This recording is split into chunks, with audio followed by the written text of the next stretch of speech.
Welcome back from the desk of Low. I have somebody very talented from Buffalo. He actually came across my radar through Trevor Lane. I was bumping his project Plates the other night. One of my favorite tracks is Grace. I won't keep y'all on. I have Rick Hyde on the phone. Hey, what's poppin'? Canada, what it is? Makes me dead. What up, though? Happy New Year, Rick Hyde. How you doing, sir? Oh, man, same to you, man. I'm actually, right now, I'm on the road, man. I mean, we just did a nice little show yesterday. It was crazy. I'm on the road now on my way back home. What's up with you, bro? Oh, I'm just in the studio cooking up, I was actually wanted to interview you the most this past week because that Plates, man, wow. That's one hell of a project. Man, thank you. I appreciate it, man. Shout out to everybody that's supporting Plates thus far. Shout out to Canada, man. I'm just wondering too, sir. For the people who don't know, you're from Lower East Side Buffalo, right? Correct. For someone who never even been to the United States before, but he heard about Buffalo through B.A. Bad and the Zombies, I'm just wondering, sir, can you describe growing up in Buffalo for the listeners? Man, growing up in Buffalo is crazy, man. You know that phrase, if you can make it here, you can make it anywhere? It's literally like that, man. If you can make it out of Buff, you can make it anywhere, man. It brings a true fighter's mentality, you know what I'm saying? It gives you character, it gives you, that willpower. I love Buffalo. For the people who also don't know too, you're a producer as well. I found that very interesting when I did my research on you. I'm curious too. When did Rick Hyde first start making beats? And because I know you first got your placement in a song called "About the Money" with French, Chinks, and Benny. Yeah, man. It was about, I want to say like around 2008, 2009. I started making beats, man. I was in the studio cooking up. I was rapping, and I was rapping over a bunch of instrumentals at the time. You know what I mean? My boy DJ Shay just was encouraging me to put it over original music so we can sell it. You know what I'm saying? Even back then, we was on this type of time. You feel me? So it's I was asking a couple different producers around the town, but I guess they had other obligations and whatnot. And I just sat back like, man, I know I got rhythm. I can make a beat. I opened up the program. You know what I mean? Played with a couple sounds. 6 months later, I was producing the About Money record with Benny and French. I'm curious too because your sound obviously evolved throughout time too. I'm curious, what were you using back then? Was it Fruity Loops or were you still using machines back then? Man, I started out, the first program I ever started on was Reason 4. Shout out to Propeller Head. You know what I'm saying? I'm still on Reason to this day. I'm on Reason 10. And I'm just curious too, did you produce most of your project on Plates? I actually didn't. The bulk of my project is produced by my good homie DJ Shay. You know what I mean? He produced 5 joints on there, I believe. Then I got one from my boy Coltrane out of Cali. You know what I mean? Little young boy, nice. I also worked with my boy DJ M80 out of Rochester. And Ice Rocks, my boy Ice Rocks out of Queens. He did the intro. And my boy Troop from Rochester as well. Yeah, because your intro to that project is very powerful. When you said the line "lost the rent money in the dice game," that was powerful. I felt that from the heart. Man, that was real talk, man.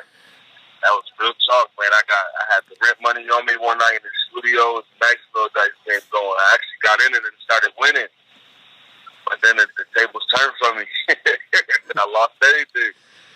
And yeah, that was a long conversation at the crib.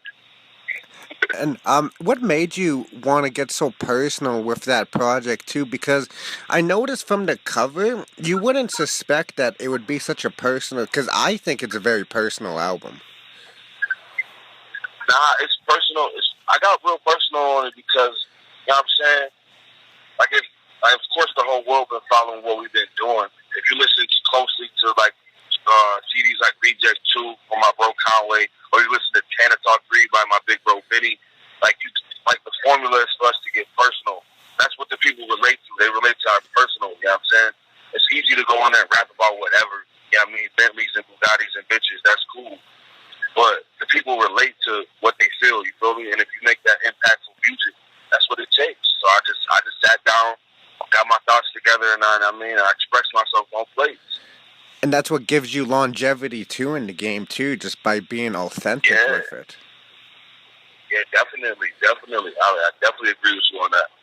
And I'm curious too because I'm big on covers too, and I noticed that your cover from the physical releases and the one that you released on streaming sites is different. I'm just curious, was that a marketing business move? It actually kind of wasn't. Well, what it was when I submitted it to iTunes and Spotify and all that, they kind of rejected the OG cover because they said it was. I guess I didn't own the rights to the image, or I don't know what the fuck they said. But Yeah, it went iTunes be that way. fucking But then around. I'm pretty sure everybody went through the same problem. You know what I mean? Trying to upload their stuff to iTunes and all of that. But you know what I mean? We did that, but then I just had I had my guy. He drew me up another cover real quick. You know what I'm saying? Something I totally own 100% of. And then I submitted it, and it went right to streaming right away. So I was like, okay, cool, let's rock with it. And I'm curious too That because design though, I'm gonna use it. I'm gonna use that design though from the streaming, from the iTunes and all of that. That cover, I'm gonna use that design on some merch, and then I'm gonna be releasing that at a later date because a lot of people actually like that design. that was actually my next question. Yeah. I guess great minds think alike too, because when you say on your songs, "Yo, let me interrupt this verse for 260 right now," I was like, "Yo, man, this guy keeps it way too real." I'm just wondering, when you're in the studio picking beats too, how do you like pick beats too? Like, do you have to sit with it for like an hour, or do you automatically know like that's the one? Nah. See me being a producer, I feel like I be having the upper hand because I know what I'm listening for. You know what I'm saying? I know what. So it usually like music to me, the music that I make and I've been making for years. As soon as I hear the beat, it hit me and it speaks to me. I don't know what to write to a beat. I never know what to write to a beat, but the beat will tell me. You know what I'm saying? I let the music speak to me so I can speak through it. Because you want to let the art and music speak for itself. I understand. Yeah, man. I just want to keep it all organic. You know, I don't want to feel like I'm in there forcing myself to do something because then the outcome would be horrible. You know what I mean? Yeah, and plus you can't force greatness either. Right, at all, man. You can't rush greatness, man.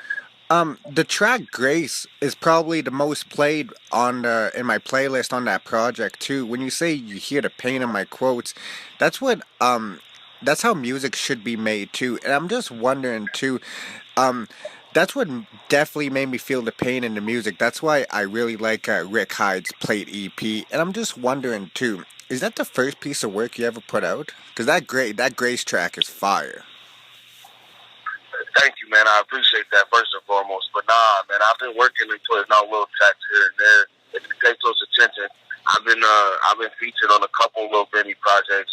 In the past couple years, I was on the one project. I was on my first brick.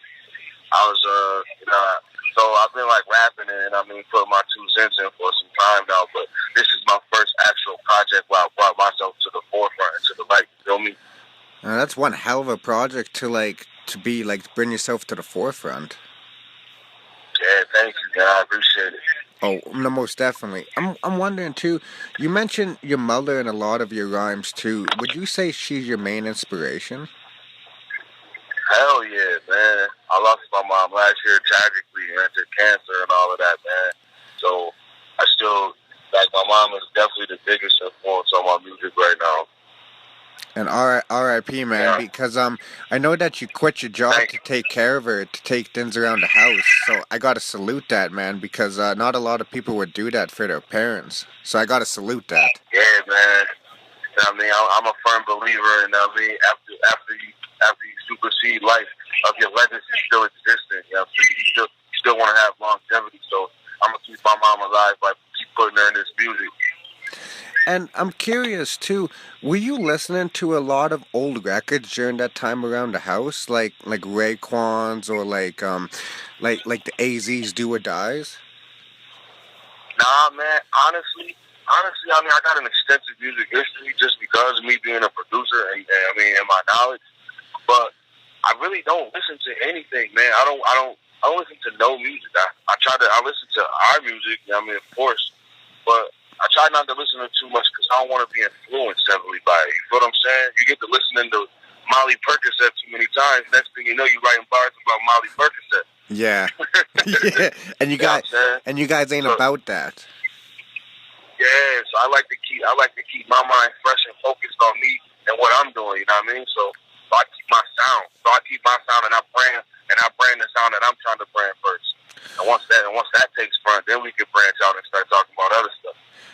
Do you play a lot of your own beats that you will never release to yourself to just to get inspired, would you say? Oh, of course. Like like the guys around here, man.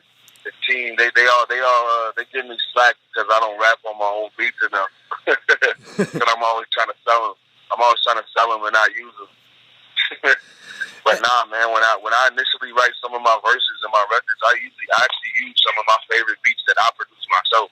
It just gives me that energy, you know. Yeah. Like well, what really drew me to your music was like the melodic hook on the Mother Load too. I wouldn't suspect that from a Rick Hyde too. Like, did you get Oh, that melodic hook was like that one was out of the park. Like, did you have to play around with the idea like I might not put this on here? nah, man. The Mother Load, I actually been recorded and did. Like, the Mother Load probably was the first track that I had even played. You know what I'm saying? And that's actually that sound right there, the Mother Load sound right there, those hard pretty bars, that beat with the melodic hook, that's me. That's Rick Hyde in a nutshell. That's the wave right there. That's what got me my recognition in my hometown and now more in the world. You know what I'm saying? So Yeah, because that track right there, I think that track right there is gonna put you on the map.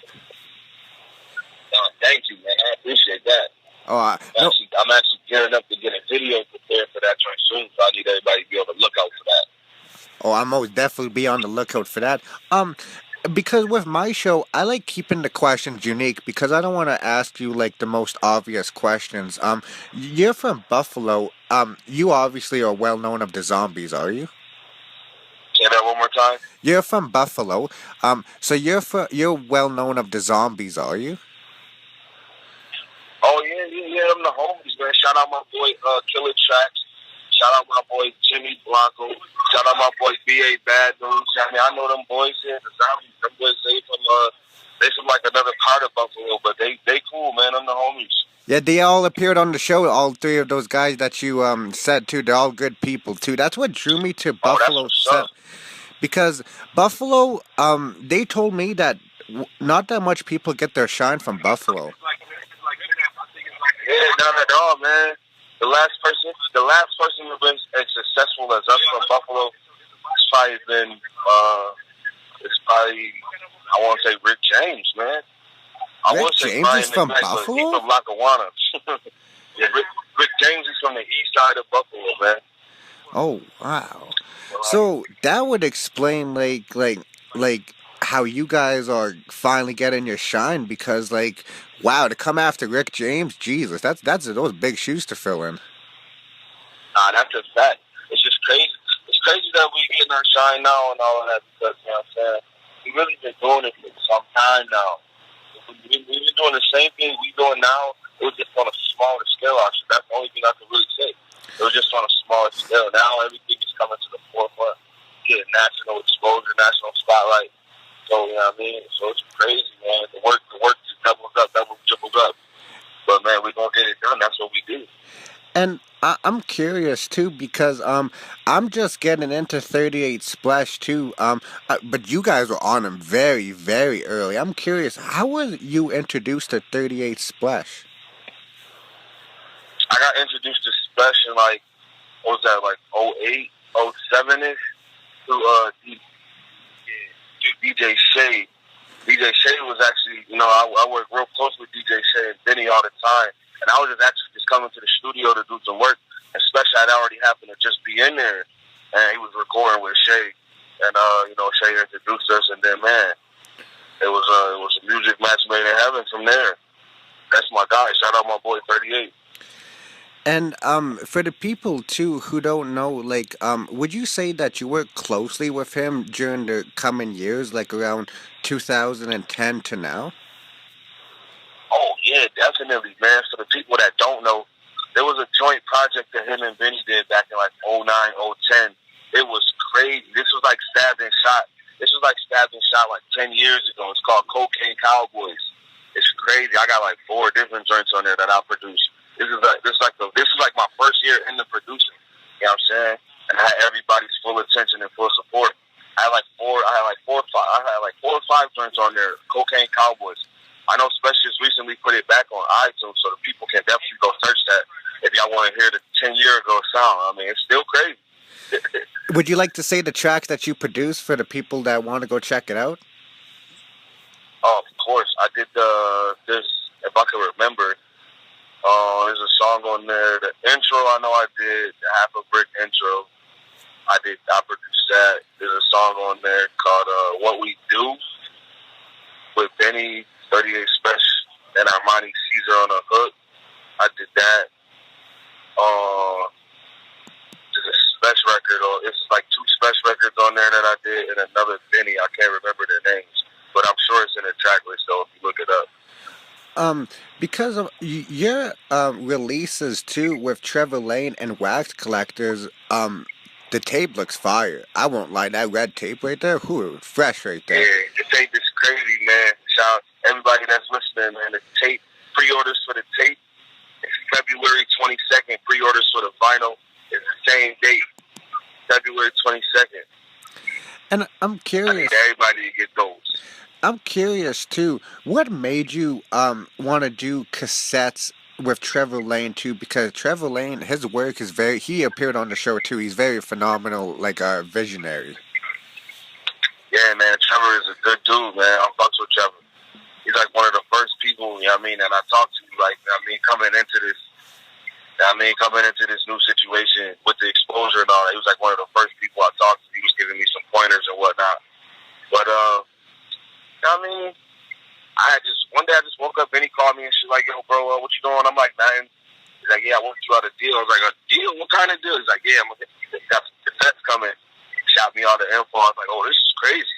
I reached out to Trevor on IG and talked to him. I was like, bro, this is crazy. Why you didn't tell me this was going on? But, you know, it all just happened like that. It was a nice little gift. A nice little surprise gift they had for me. Oh, so it was a surprise for you? Well, yeah, it was a surprise for me. I didn't even know. I was just anticipating the vinyl, you know, because I talked to Wax Collector and my boy Bass all day. So shout out to those boys. But, you know what I'm saying? Benny popped out of nowhere with the cassette news. What was that feeling like when you saw, like, do you have like any of the finished product like finished, or like you just seen like demos of it? What the finished product of the tape or the vinyl? Yeah, of the tape, sir. Yeah, I don't got one. Yeah, I can't wait to get my hands on mine, on my copy. You know, I'm signing those with the gold Sharpie. I know I'm putting those on my website. Would you consider framing the vinyl and the cassette as a reminder, like this was the first thing I ever put out, or would you just? Oh yeah. See, I keep all my memorabilia and stuff. I give it to my son. Actually, my son is an aspiring producer. He's only 9 years old, and I mean he follows myself, Benny. He follows the whole gang. He follows our whole movement. And so I give all my memorabilia to my son after me or Benny or Conway or Wes. We sign it, and I give it all to my son, and I let him put it up in his room. You know what I mean? Oh, so he must have when the vinyls and the tapes come up, you know he's gonna have those on his wall. Oh yeah, my son got the mother load. You said he's only 9 and he's producing. Wow, that's crazy. Yeah, that's crazy, man. My boy is crazy, man. He's been trying to make beats since he was about 4, but now he's got it down pat. I'm curious too. Do you put him on to a lot of music like Jay Dilla or like Battle Cat or like or Alchemist, some of those classic producers? I don't at the moment, but once he gets that age, you know, like around 12, 13, and I can really sit down, he can really comprehend it. Yeah. Hell yeah, I'm gonna sit him down and let him listen to all that. Yeah, let him listen to some good old flows. He's definitely gonna go on a rabbit hole when he hears like old Mob and stuff like that. Oh yeah, definitely. Um, uh, I let him listen to old instrumentals and stuff around the house. You know, when I'm around the house and I'm cleaning up, I might play a Just Blaze 2007 beat or something like just to hear, just to get the juices flowing. You know. So I'll see him at the dining room table moving his head like, yeah, what you know about this kid? would you would you say back in like 2003 you were very big on the mixtapes? Because like I was just a teen back then, so I didn't really understand what a mixtape was until as I got older. I'm curious, did you buy like a lot of the DJ Clue mixtapes, like the actual cassettes coming up, like during that time? Man, you know me, man. I went to a good school where they taught you computers, man. When back in '03, I was on LimeWire and Napster, man. I was stealing. Oh, LimeWire would fuck I your was computer right up. I was on LimeWire, man, and getting all the songs. What's the other Kaza? I was on Kaza and LimeWire, getting all the old fabulous freestyles on the DJ Clue, all the G Unit radios. Oh man, what? And what's that? No, that wasn't me, man. That's Benny and them, and they in the back having a car. We in the car right now. Oh, my bad. I didn't They know in the that you were back in the car. nah, it's all good. So I'm just curious too. When you were listening to the G Unit radios too, like, did you have a particular like DJ that you've inspired, like a DJ Green Lantern or DJ Who Kid? Of course, DJ. Shout out to my boy Green, man. Green is my guy. It was it was an honor meeting Green finally. I mean, Green is from the upstate area as well, so I'm saying the natural connection was just there. But Green is definitely a heavily influence on the DJ scene. Also, my boy DJ Shay. DJ Shay's been on the scene for years, man, in the music. And him, Derringer, you know what I mean? Those boys definitely are influences to me, of course. And for the people who don't know it too, because like a lot of people, they don't use their real name as their stage name. I'm curious, is Rick Hyde actually your real name, or is that just something that you came Nah, it's not. across? Man, one day, everybody asks me, it's like, how'd you come up with Rick Hyde? Like, what is that? Like, that's why my website is whoisrickhyde.com. It's like one day I was just high, man. I was smoking on some good shit. And I was just thinking about, I don't even know what I was thinking about. And it just came off my tongue. You know what I mean? Pause. You feel me? It was like, I just said it. I was on the internet scrolling, and I just said it like Rick Hyde. And I Googled it. And it stuck. I don't know what came over me. I just said it to myself like Rick Hyde. And I Googled it, and I realized it was just like some dude in like Iowa or something got the name, some white lawyer or something. But that's just like, his name is Richard, is his real name. But he had like some type of fucking Christian Mingle profile or something. So I'm like, okay. So I'm like, nobody named is Rick Hyde. I'm using it. It's me. Okay, yeah, because like that's a very unique name too. Like I was like Rick Hyde. I'm like that's what also stood out too. I'm like let me check what man. Rick Hyde's about. Yeah, I mean, I got a couple. When I was coming up, I had a different name. My name was actually used to be D Dash, like D Dash Easy. I mean, in lieu of my real name, which starts with a D. But like a few years back, the artist Derez Deshawn, he kind of came out before he had his name Derez Deshawn. He came out under the name D Dash. So I mean, the situation kind of conflicted itself. You know what I'm saying? So I had to actually come up with a new name. You know what I mean, to separate myself, because you know what I mean, it's like our situation started to conflict on the internet. You know what I mean, on the streaming sites, DatPiff and all of that. I mean, you go to type in D Dash and all his stuff pop up instead of mine. Oh, so you have old projects on DatPiff? Oh yeah, definitely, man. I got old projects on DatPiff. I got this one project I released in like 2011. I want to say it's called The Easy Way Out with 2 Z's, EAZZY. It's crazy. That was a good one. I'm definitely gonna go back and tap in. That was a good one. Huh? I said I'm definitely gonna go back and tap in because I love hearing like the growth of an artist too. Yeah, definitely, man. I was having a lot of fun back then in those times. I mean, 2011, 2010. So yeah, I mean the music is it's upbeat, it's wavy. You know what I mean? It's a lot of melodic hooks because that was just the time back then. You know what I mean? T-Pain was taking over the radio, Lil Wayne was taking over the radio. So it's like it's kind of like that, but I still got the flows and the bars on there. You just gotta listen. Did you say, would you say that if Max B didn't get locked up, he would be getting his dues like as he should right now? Because I believe, like, Of course. or my Max B guy. would be the man right now if he was out, man. Shout out to my boy, man. I actually had a chance to meet Max a couple years ago.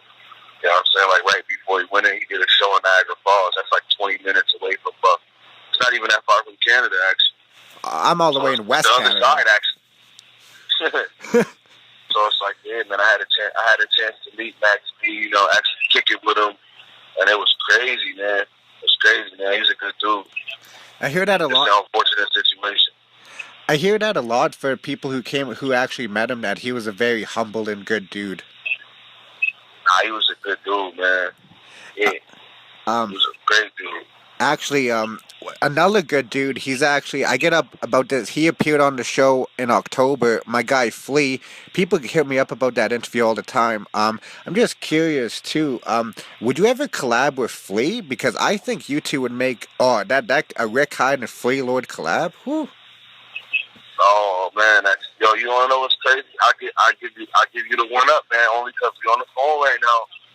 Hey, I was just talking to Flea backstage at the Philly show Friday night.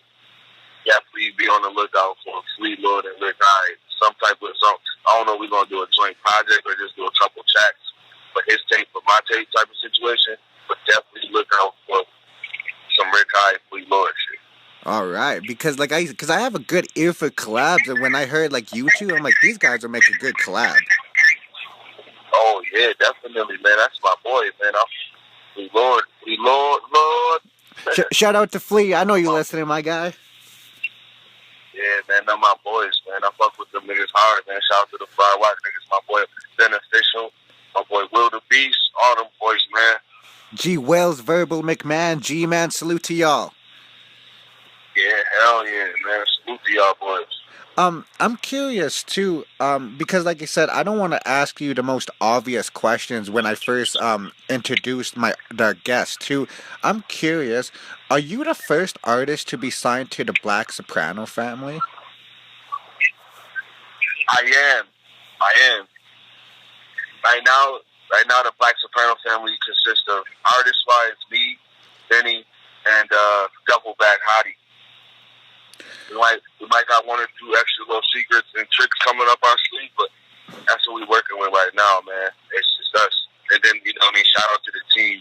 Shout out to Jake. Shout out to City Boy. Shout out to Shay. You know what I'm saying? So BSF is tight knit, you know what I'm saying? I'm curious too, like with that brand BS Black Soprano family too. I'm curious too. Would you gents have like hoodies coming in the future? Because like I'm just getting tapped into like Duffel Bag Hardy and a Rick Hyde too. But I'm like what I'm hearing. Oh yeah, definitely, man. We are, you know, it's merch, man. That's what we do. We do the merch, so it's merch everywhere. You can check any website. You can check my website. You can check Hottie's got merch on his IG. You can check. I mean, we got Black Soprano stuff all over the place. City Boy just dropped those Black Soprano family custom jerseys on Friday. You know what I'm saying? All you gotta do is follow us all on IG and tap in. And for the listeners who don't know too, are you big on Bandcamp? Yes, I'm heavy on Bandcamp. I do a lot of work on Bandcamp, so everybody that's listening, head over to my Bandcamp now, man. Support me, man. rickhyde.bandcamp.com. I love Bandcamp. Shout out to them. I actually released plates for digital download through Bandcamp. You know what I'm saying? And I was So if you want the immediate, the instant digital download, all you gotta do is head over to my Bandcamp and cop that. And I was curious too because Bandcamp seems to support a lot of indie artists. That's why like Bandcamp like is a lot more profitable than iTunes right now. Would you say that in this day and age, Bandcamp is a blessing for indie artists like yourself, Flea, G4? Man, hell yeah, Bandcamp is a blessing, man. Any platform that you can get yourself exposed on, and I mean, they're not trying to rob you as far as the pay wise. They're actually showing you, giving you different tools to expose you and get you the exposure that you need. Like I'm with. Like I love Bandcamp, man. You can sell your merch on Bandcamp. You can sell your music. You know what I mean? I love Bandcamp. And the fans even got the opportunity to pay you more than your listed price on Bandcamp. I mean, how could you not love that? So shout out to Bandcamp, man. And it gives you direct contact with the artist too. Definitely. I definitely get emails. I get emails every day from Bandcamp. People asking questions. So I love it, man. I love it. I'm just embracing it all right now. You know what I mean? What would you say like the most surprised fan that you ever seen? Like, wow, this guy fucks with my music. Probably like last week, the other day, I had a female from Poland. She sent me some videos listening to Blake in Poland. I was like, that's crazy. That's overseas. Yeah, that's overseas, man. I'm trying to get over there, man. I'm trying to get to those neighboring countries. Yeah, Canada, man. Any promoters listening, man, holla at me, man. I have no felonies. I can come over there. I can come over there tonight. Because you said that you're big on any platform with that can get exposure to. I'm wondering. He was a big inspiration to my show. R.I.P. to Combat Jack. Did you listen to a lot of Combat Jack episodes? Oh, definitely, man. Combat Jack used to bring the best out of niggas on his show. You know, I used to watch that shit on World Star YouTube all the time. Combat Jack freestyles and all that. You know what I mean? So, and then when you went on Combat Jack, you had to bring it because he was gonna ask you the tough questions. He was gonna ask you the personal questions, and he was gonna make you rap. Yeah, on the spot. Right. That's because like I said, like he was a voice for the underground artists too, and that's what like because I won't toot my own horn, but I interviewed like Buckshot, General Steel, Raz Kaz, Terminology, like Math Hoffa. There's a lot of legends who I interviewed, but like honestly, like my heart lies with underground upcoming artists because like they're so. I'm not saying they're authentic with it because they have their shine already, but I believe that the underground rise is on the rise right now. Like people like you, Flea, y'all gonna be greats in 2 years, maybe even like in a year. Yeah, thank you, man. I appreciate that, man. I appreciate. Word. I'm curious too. What would you say is the crown? Well, because your story's just beginning, but what would you say is the most crowning career moment right now that you got to experience? Right now, like, I probably have to say, if not the Philly show we just did Friday, SOBs was crazy, man. That was crazy for me. I'm not even gonna lie, you know what I mean? Just being an up and coming artist. You know, I'm used to rocking we did our shows or whatever on the tour, but those only was none of them was ever sold out. They was packed, but SOBs sold out, man. This is historic, legendary SOBs. You hear about SOBs all the time as an artist. You know what I'm saying? Like SOBs is one of those venues, like the Fox Theater. I mean, like the Hard Rock in Chicago. You know what I'm saying? Like it's one of those prestigious venues, and to sell it out next to Benny, Santa Talk 3 Live, it was crazy. The energy was just magnificent, man. That was a highlight. That was a highlight moment for me, man. Like I was actually frozen a couple times on the stage, just embracing it, taking it all in. Like, yo, we really made it. Like this is it. And like there was a lot of like well-known people in there too, like Joe Budden watching y'all open up, and like they even shouted y'all out man, on the podcast. Shout out to them, man. Shout out to Joe Budden. Shout out to my boy Rory. Shout out to Paul. They were all in attendance, man. There was a bunch of blogs in there, a bunch of podcasts in there. Shout out to Rap Radar. They was in the building. And shout out to Tim Jones. He was in the building. Uncle Murder. Oh man, it was crazy. That was a crazy night. And for like somebody, because SOBs hasn't been sold out in a long time, so let's get that straight, people. That show, I caught that on YouTube because I'm in Canada, but that show was sold out. Yeah, that shit was literally wall to wall packed. You know what I'm saying? Like that was crazy. Like it was fucking packed from the entrance to the exit, and that was nuts. I ain't even gonna lie. Because I know you're a very busy man, sir, so I got two more questions for you, Rick Hyde, and I'll let you go, sir. Oh man, I could talk to you all day, man. You got these people. You got people in Canada listening to me, man. I haven't spoken. Only people I speak to in Canada is the people at the toll. Oh, oh, really? Damn. Well, if it helps, I'm putting everybody on to like Griselda, Loyalty or Death, all the way in West Canada, because a lot of people they be listening to some bullshit out here. But when I play people Broken Bottles or like the Mother Load, people like, yo, where did you find these guys? I'm like, yo, you just gotta be in tune. Yeah, that's it, man. You just gotta be in tune, man. I'm curious. Yeah, I mean, I'm curious too, like because you've been down with Benny for a long time, and like I said, I don't want to ask the most obvious questions when I first get you on the phone, because I want to make the guest yeah. feel comfortable and make sure that because I actually fuck with your music, like, um, I'm curious, how come you didn't have Benny on the project? You said what? One more time. How come you Say that didn't? again. How come you didn't have Benny on the project? Cause you have El Oh, Camino. wait. That was fire. That collabo. Nah, Benny on plays twice, and Benny on plays twice. Number 7 and number 8. We actually shoot a video to the one joint to Lane. That's me, Benny, and El Camino. And then I got a joint with me and Benny just rapping No Seatbelt. That's a joint produced by DJ Shade. And it's crazy, that song on there, it's called No Seatbelt because if you actually pay attention to the beat, DJ Shade was riding around in the Beamer and he didn't have his seatbelt on. and the beat, the actual ding in the beat is from the car making the seat. Oh, it's crazy.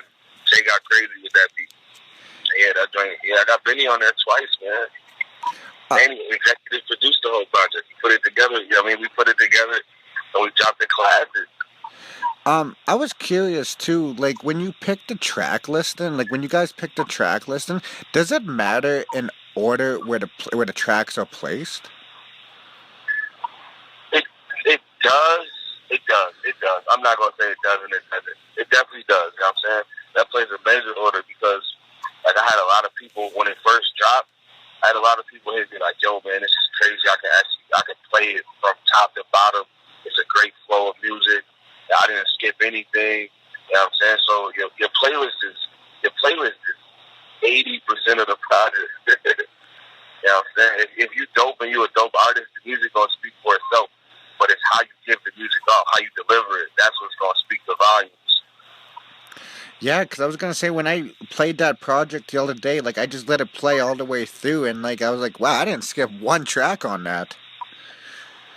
Yeah, man. I had one real good insight. Somebody told me when I first listened to it. I listened to it straight through, and then I had got to the end, and I was like, man, I want to hear more of it, but I don't want to hear more of it because it's perfect.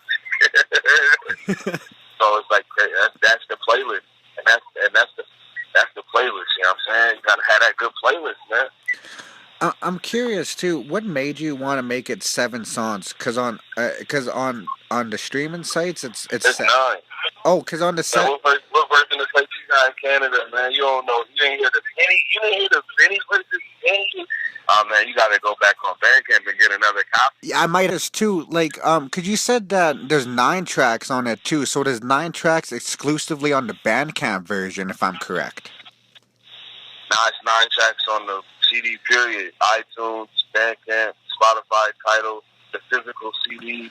Really? You know what I'm saying? I'm gonna 9 s- I'm, tracks. I'm gonna Yeah. send you a screenshot after this on the Playstation too, on iTunes and screenshot in Canada too, because we only got 7 tracks. We don't even have the Benny features.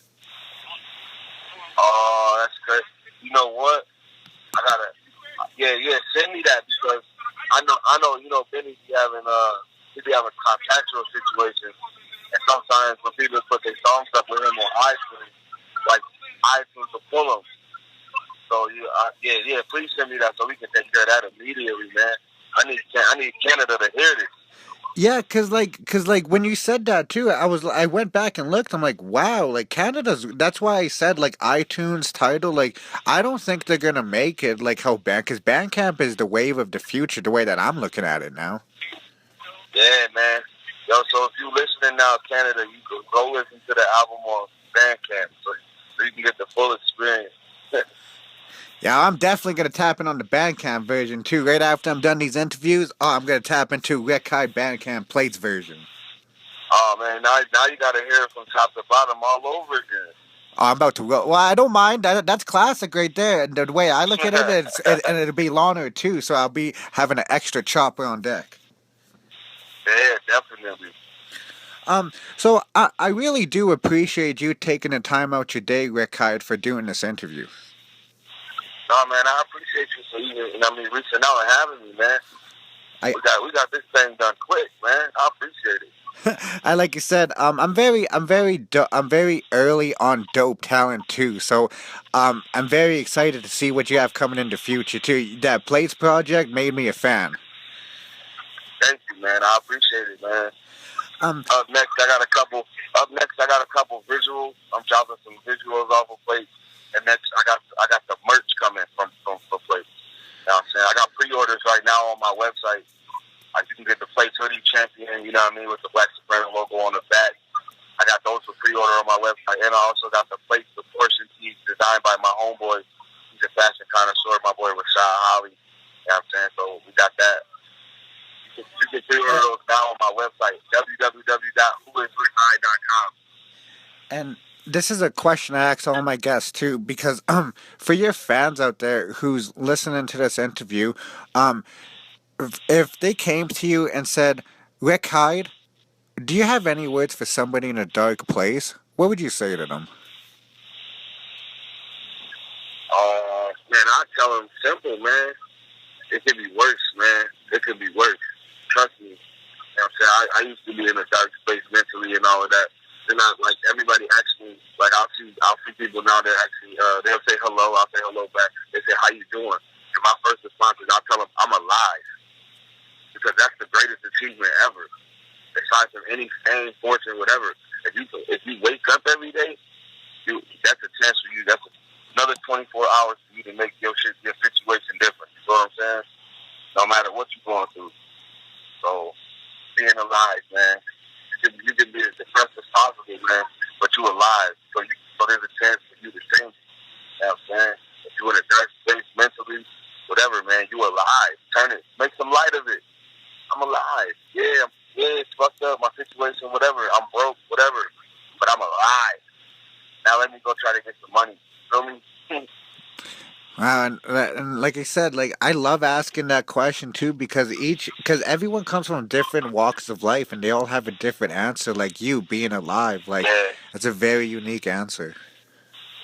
yeah, man, you alive, man.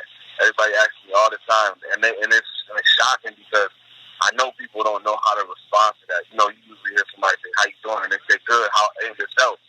Nah, man. Everybody asks me how I'm doing. I tell them I'm alive. I'm never gonna complain. I'm never gonna complain as long as I'm alive. That's very true. That's very true. And also, I wanted to tell you too that I believe your mother would be very proud of that plates release. Very proud. Yeah, hell yeah, man. Hell yeah, man. Shout out my mama love, man. Just curious too. Is there anything that you would like to plug in before I let you go, Rekide? Yeah, of course, man.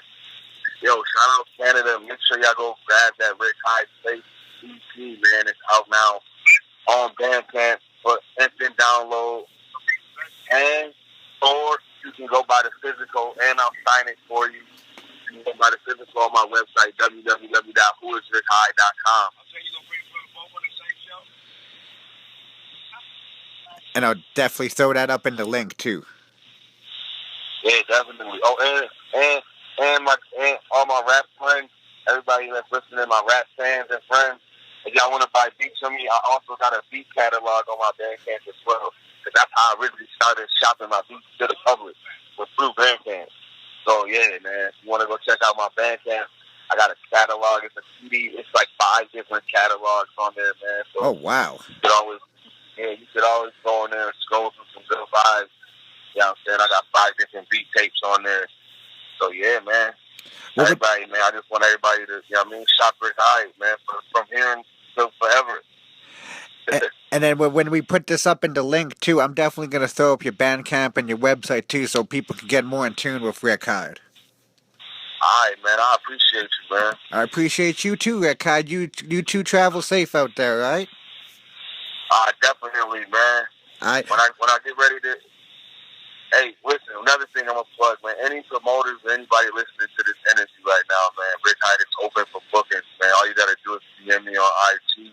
You know what I mean? We'll take care of it the way we're supposed to take care of it, and I'll be out there, man. Bring me to Canada ASAP. I want to come out there. Oh, don't Bring worry, me sir. to Canada. Anybody listening, let's put an ad in a Canadian paper, man. Bring Rick Hyde to Canada.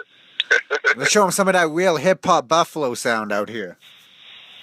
Yeah, man. Hell yeah. That's what I want to right into that and bring Rick Hyde out there. And I got legal weed. Oh yeah, we definitely got legal weed out here. I ain't gonna front on that. Yeah, bring Rick Hyde out there, man. I'm about to Bring choppers to the show. Oh no, don't worry. I was gonna say I got you on deck when you come here.